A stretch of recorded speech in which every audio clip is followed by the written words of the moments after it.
What's going on, everybody?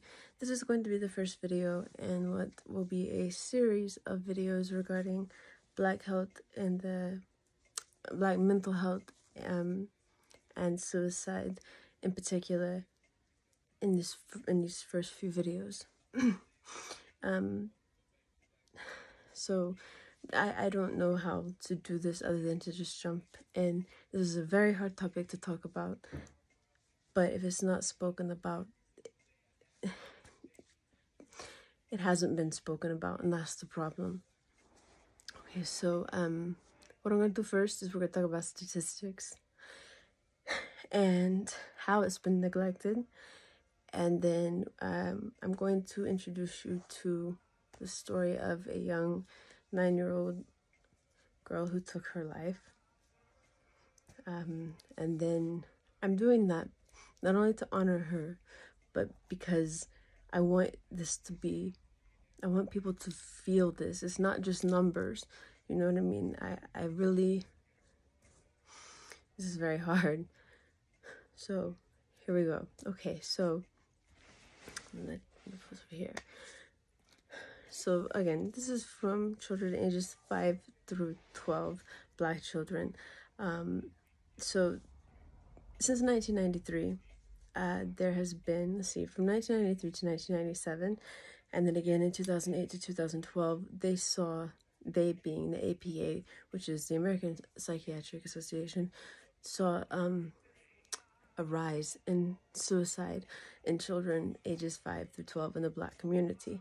Now, the APA did nothing to further those research studies, so who knows how many lives could have been saved, the medical knowledge we could have obtained, all that's lost. They've come out and they have not, and to my knowledge, directly spoken about this situation, but they have admitted that they participated in systematic racism and that they're sorry, and they have a whole plan. You can go to their website, APA, I think it's apa.com, I don't know, it's APA, just look that up, and they have their apology and all that shit there. But I hope they mean it, and maybe the future be better. But right now, we don't have, first of all, the ages 5 through 12, suicide is, to think of suicide, especially the younger end. I mean, 12 is bad enough, but 5, 6, let alone contemplate it, let alone actually try or succeed, it's extremely troubling. And to see that it's happening to one group, and this group is growing, this age group, and the attempts at suicide are increasing. Since 1993, they've been on a steady incline, a steady increase in number of children taking their lives or attempting to take their lives. So let's see right here, it says suicide rates increased again from 1993 to 1997 and 2008 to 2012 among Black children between 5 and 11, and decreased among white children of the same age. The existing literature does not adequately describe the extent of age-related racial disparities in youth suicide, and understanding racial differences is critical to developing targeted prevention efforts. I will tell you guys, it's very clear, no matter what is going on, Black children have to deal with racism. That's it. Point. There's no getting around that, and that's horrible, and I hate that, but that's reality. And I have a degree in child psychology. I've worked with at-risk kids. I grew up in the ghetto. My family said I don't have kids, but you know what I mean. To hear them talk about the things they talk about, people want to know what white privilege is. That's white privilege right there. Not having to worry about at 7 years old if a cop's going to kill you when you go out.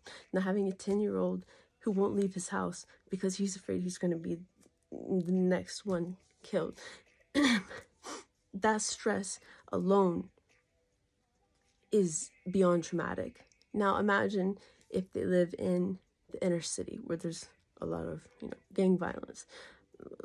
Imagine if there's abuse. Imagine those things go on top of that racism. So with that said, and I will back this up in a moment, sadly, and I'm not saying that I wish I was wrong, but we got to confront it if we're going to actually fix it.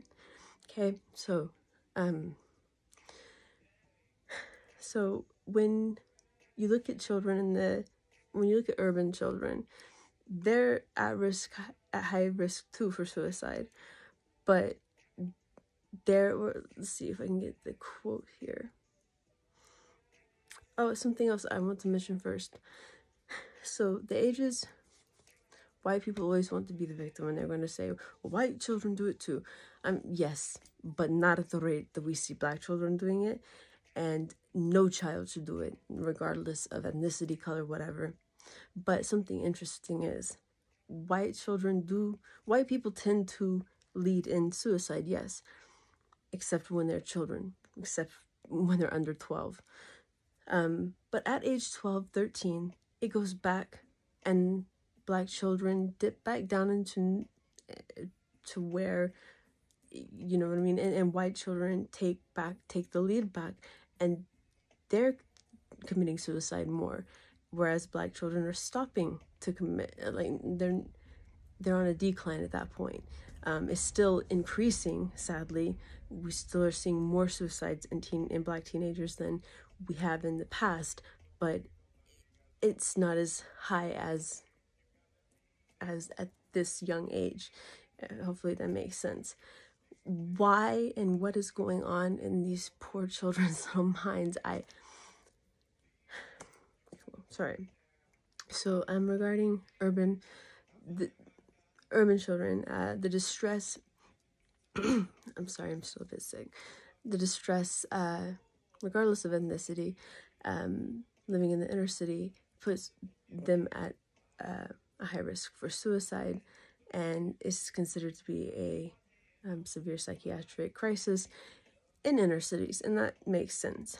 Now, the cases that I have studied, the children that I have read about who have taken their lives, have been in more rural, suburban areas where they are predominantly surrounded by white people or non-black people, and there is usually bullying involved and an undertone, if not blatant, racism involved.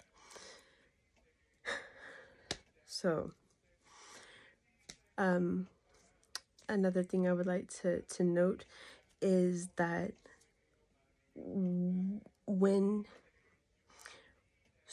if a female tries to take her life and a male tries to take his life, the female, after a while, they both, if they don't succeed, obviously both are going to be harmed. Females tend to stop sooner than males, and males tend to get a bit more aggressive with it, which is strange because when you hit teenage years, which I'll talk about in the next video, young black females are the ones that are at a higher risk right now. Okay, now this is going to be the really hard part. I'm going to put a photo up of beautiful Mackenzie and tell you guys her story. And I want to say before I begin her story, it's not unique. I would like to make a video for every child that I've learned about and that I know about, just out of respect and honor, and because people need to realize this is not just numbers, this is not just me talking or somebody talking, but right now, this is the standard. There's a little girl, her 9 years old as well, that took her life 2 weeks after Mackenzie did. She didn't know her, obviously. Not far from where I'm staying, a little boy, 10 years old, little black boy of 10 years old, he took his life about half a year ago here. So, for same reasons, this is, like I said, common underlying racism. The school does not care, predominantly white, and bullying. So Her name is Mackenzie Adams, and she's from Alabama. She's 9 years old. I'm sorry, this is really hard. She's 9 years old. She was in 4th grade. I want you to imagine now, okay? I want you to imagine you are in your kitchen. You are cooking dinner for your granddaughter, your daughter, your sister, your little sister. And you know she's had trouble at school, being bullied and stuff. But she's the sweetest, most fun-loving child ever. You love her, obviously. Okay, you're cooking, and she comes in, and this is what Mackenzie did. She sat down like she did every day at the kitchen table. She opened her binder, and she did her homework. She did her homework while her grandmother was preparing food. She shut the binder, excused herself to the bathroom. Her grandmother realized she'd been gone a bit too long and went to see what was going on. And she called for her, said unlock the door. There's no response. And she went and got a butter knife, opened the door, and she found Mackenzie hanging in the shower. She was not gone at that point. She passed away a little bit later at the hospital.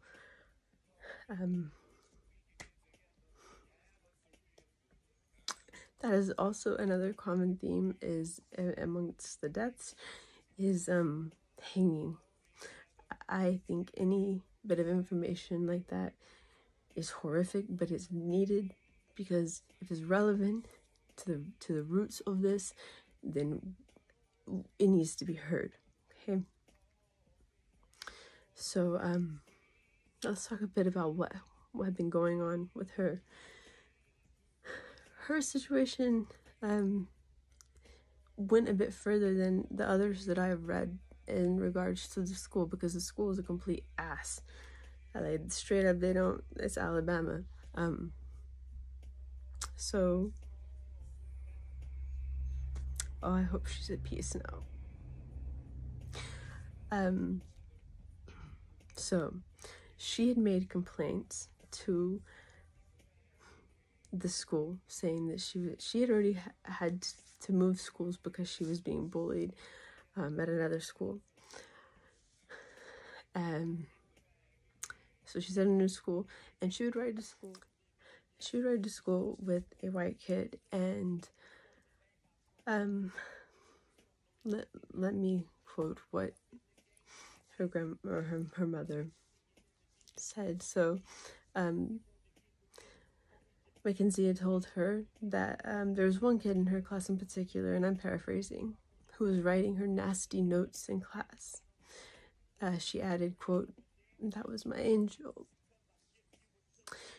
Quote, "It was just things you wouldn't think a 9-year-old should know, and my baby, to tell me some of the things they had said to her, I was like, where are they learning this from?" Part of it could have been because she rode to school with a white family, and a lot of it was race. Some of the student bullies would say to her, "Why are you riding with white people? You're black, you're ugly, you should die."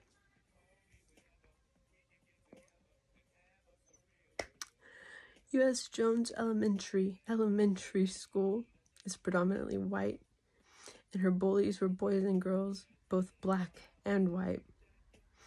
However, the school system denies that she was being bullied, despite the fact that the mother, the aunt, and the little girl all had made complaints about it. And they even, let's see. The school says that they did launch an investigation. There were no findings of any reports of bullying by either the student.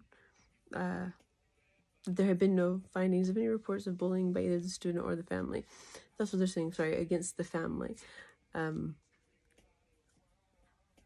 I don't have it here, but if I find it, I remember distinctly reading where they had gone in and they did have proof of it. But either way, why would they make that up? the little girl, none of that makes sense. We know they're lying. We know that's bullshit. So this is what the school has the audacity to release in a statement. Their statement reads, in response to the recent tragic loss, I'm going to paraphrase because I didn't write it right. The school system does extend its heartfelt wishes and condolences to the family, friends, students, and teachers that have been affected. So the school officials say, certainly our heart goes out to the family and friends of Mackenzie and her fellow students as well as her teachers. The school system provided grief counselors and crisis counselors, a bit late. Youth ministers are all over the campus, whatever, but no apology.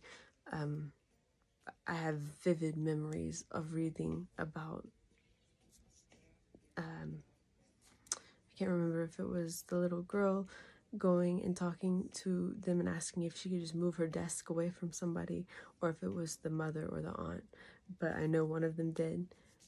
And for the school to just come out and flat out lie like this, why would this family make that up? It makes zero sense.